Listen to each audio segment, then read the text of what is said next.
Samsung J810F এর charging problem solution কিভাবে করবেন।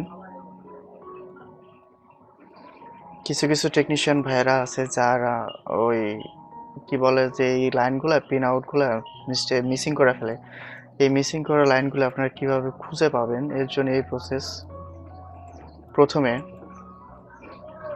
পিনের প্রথমে যে লাইনটি আছে বাম সাইডে, সেইটি লাইনটি এখান থেকে জাম্পার করে এই লাইন এই ক্যাপাসিটির এই গোড়ায় জাম্পার করতে হবে। তারপর এই ডায়োডে, তারপর এই আইসিতে চলে যাবে।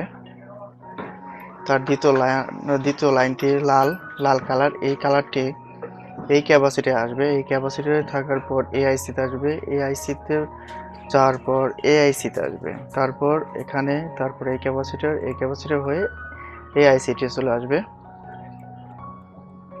তারপর RX-TX সেম প্রসেস, সবুজ কালার লাইনটিও এখান থেকে জাম্পার করে আপনারা এইখানে দিয়ে দিবেন। তারপর এখান থেকে এখানে লাইন আসবে, তারপরে এখানে নীলটাও সেম, এখান থেকে এইখানে আসবে, এখান থেকে এখানে যাবে, তারপর এখানে সিপিইউতে চলে যাবে লাইনগুলো।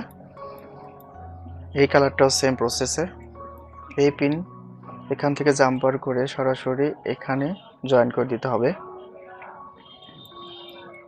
আর বাকি ছিল দুই লাইন, এই দুই লাইনটি পুরোটাই গ্রাউন্ড লাইন, এই বডির সাথে জাম্পার করে দিলেই হবে।